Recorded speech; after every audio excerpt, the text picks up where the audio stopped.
Trifecta by Dean Pearl. Chapter 2.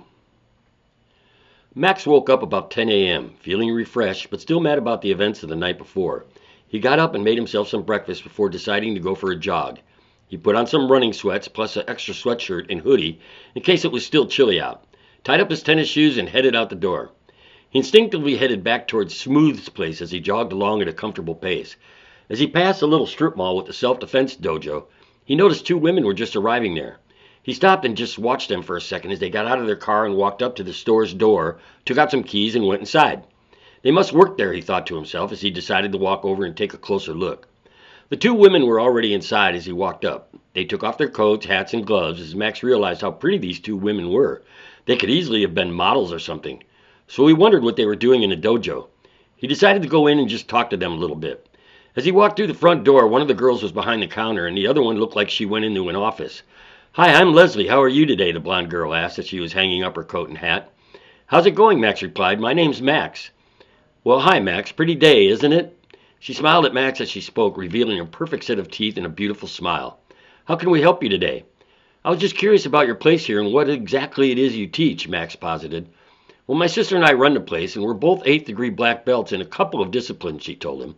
She could see by the look on his face that he was impressed, but skeptical that two females could be that badass. "Wow," Max exclaimed, "I'm impressed. I mean, no offense, but you look more like a famous fashion model than a karate instructor." "Yeah," Leslie said, laughing. "We get that a lot. Are you thinking of taking some lessons, or is it for your wife or kids?" "Actually, I'm single with no kids," Max smiled like a Cheshire cat. "Well, you look like you're in pretty good shape. Do you have a specific goal or goals in mind?" Leslie was checking him out as she spoke. He was definitely a handsome man. Medium length, medium blonde, tousled hair, pretty blue eyes. She guessed him to be about 29 years old, 5'10" or so, and about 165 pounds. "You know, I hate to admit it, but I was robbed at gunpoint last night just 2 blocks from here." Max gave her the lowdown. "Oh my God," exclaimed Leslie, "that must have been horrible for you. Are you okay?" "Yeah, physically I'm fine, but he did a number on my mind that has me questioning my ability to take care of myself in situations like that," he confessed. "You did the right thing in not confronting him, especially with, I assume, no special training for an encounter like that." Max laughed lightly. "No, I'm just a musician, never went in the military.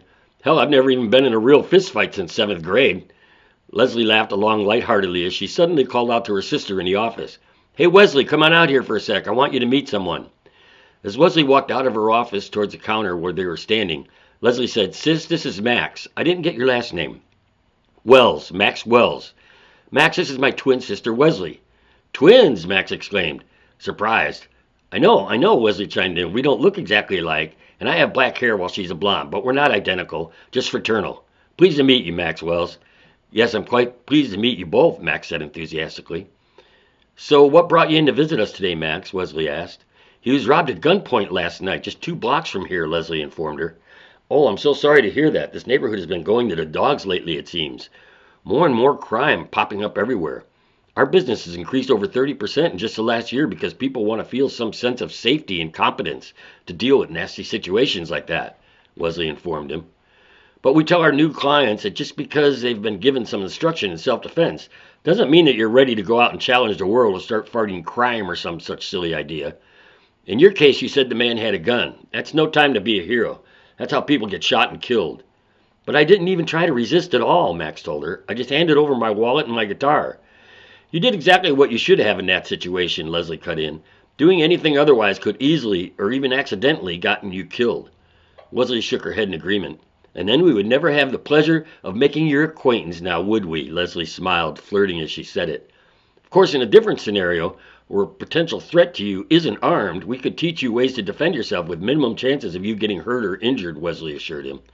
"That's kind of what I was thinking when I decided to come in here. But you girls just teach women and kids, don't you?" Max asked naively. Both girls started laughing as Leslie took Max's hand and led him to one of the mats laid out on the dojo floor. "Let me show you something," she said. "I want you to pretend you're a criminal trying to rob me. I want you to come up behind me and try to put me in a headlock and take me to the mat," she instructed. "But what if I hurt you?" Max inquired. Leslie laughed loudly. "You won't." Max figured what the heck as Leslie turned her back to him and he came up behind her and put his arm over her shoulder and across her neck to pull her to him. But before he could even tighten his grip, Leslie had flipped him around, grabbed his arm from her shoulder, and threw him to the mat so fast and hard he didn't know what hit him. As Leslie helped him up, she asked, "Are you okay?" while brushing him off a bit. "Wow, that was fast," he exclaimed. "That was nothing," Wesley commented. "You should see her in a tournament. She's deadly." "How did you two learn to fight so well?" Max wanted to know. Wesley told him, "It was thanks to our father. He was a military self-defense special ops trainer in the Marines and started teaching us how to defend ourselves since we were babies. Our mom passed away while giving birth to us, so Dad became very vested in our upbringing." "That's so sad," Max commented wholeheartedly. "So with a Marine for a dad," she continued, "and no mom around, it wasn't always easy. We spent a lot of time with our nannies when Dad would be on missions. When he passed away a few years ago, we got a nice insurance settlement.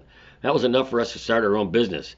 And since what we knew best was how to fight and defend ourselves, it seemed only natural that we do something we knew. And well, here we are." "How interesting," Max said with a degree of amazement.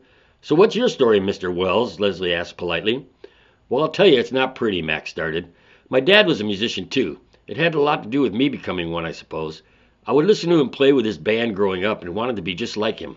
But when I was 7, my dad was killed by a lone gunman in a robbery. That's why I was so freaked out last night. I thought I was about to meet the same fate. So my mom raised me alone, but she passed away when I was 18. I finished high school and joined a band playing cover songs, and I'm still doing it today. Except now I just do a sequence single act. I miss playing with my band. It would be nice to do that again."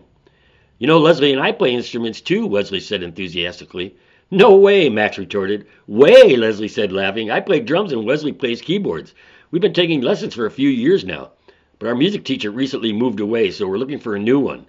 "I give music lessons. I even played all the instruments on my last album," Max claimed proudly. "No way," Leslie laughed loudly. "Way," Max shot back, laughing along. Suddenly Wesley's eyes lit up. "Hey, I got an idea." "Uh-oh, now we're in trouble," Leslie teased. "Maybe we could do a little trade here." Wesley rubbed her hands together, which Leslie knew meant she was ready to talk business.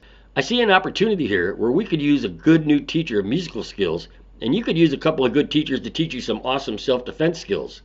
Leslie and Max looked at each other for a second. Then Max said, "Hey, that sounds like a great idea." Wesley could tell her sister was a little sweet on Max, so this could work in their favor in a lot of ways. "So when's our first lesson?" Leslie inquired. "I'll have to check my schedule," Max replied. "When's mine?" "What are you doing now?" asked Wesley. "I was just out for a jog," Max replied. "Well, our first student won't be here for another hour. How would you like your first lesson right now?" Wesley just looked at him, waiting, as was Leslie, for his response. Max hesitated just a second and said, "Well, let's do this then." "Excellent," said Wesley. "I'll go back and get you a gi and a white belt to get you started."